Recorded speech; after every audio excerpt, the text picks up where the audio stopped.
The first paragraph in your essay is the introduction. After you write your introductory hook, you have to write a bridge sentence.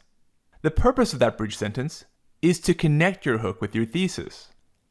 Without a bridge sentence, the gap between the hook and thesis can often be jarring and break the flow of your writing. So for a smooth introduction, you need a bridge sentence. There are two main types of bridge sentences depending on the type of writing you're doing. For a typical informative or persuasive essay, you'd use a standard bridge. But if you're writing an essay that's analyzing some literature, it's more common to use a literary bridge that introduces the title, the author, and the genre.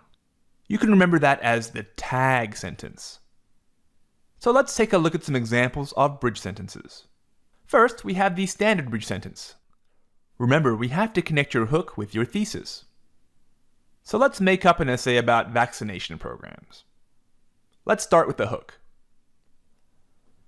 As recently as 50 years ago, millions of people died from smallpox every year.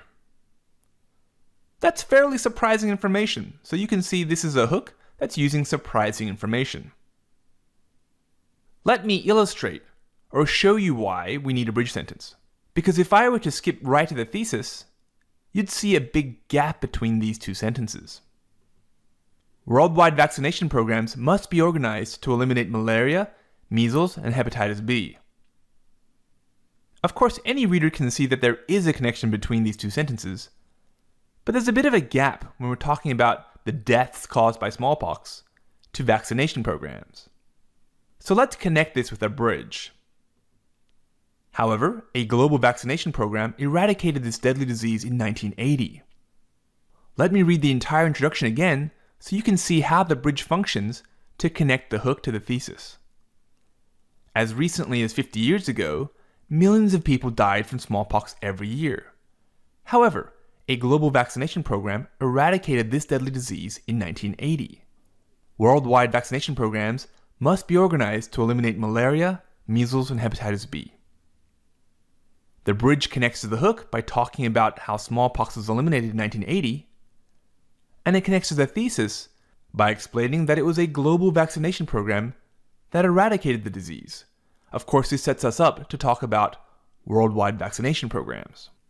So when you write your bridge, make sure there's a connection both to the hook and to the thesis.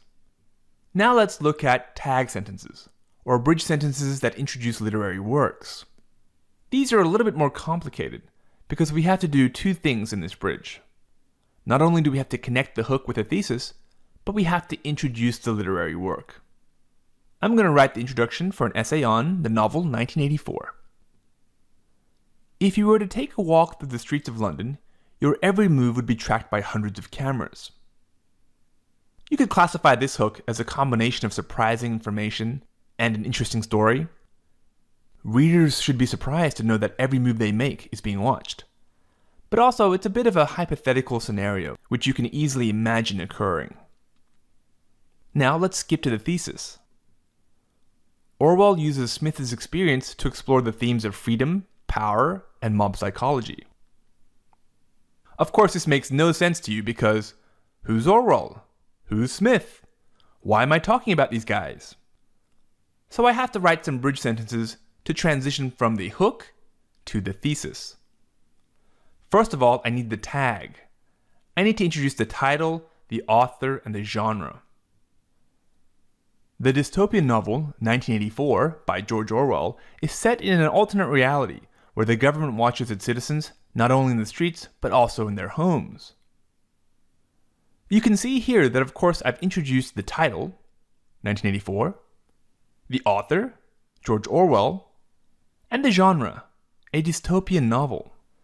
But I've also connected to the hook by talking about how in this novel, people are watched in the streets just like in London. Next, I need to provide a brief synopsis, or a brief summary of what happens in the story, so that anybody reading my essay can understand my points, without having read the book. The protagonist, Winston Smith, becomes increasingly rebellious towards the all-powerful government until he's finally caught and forced to submit. Now we have a complete introduction for an essay that's analyzing a piece of literature.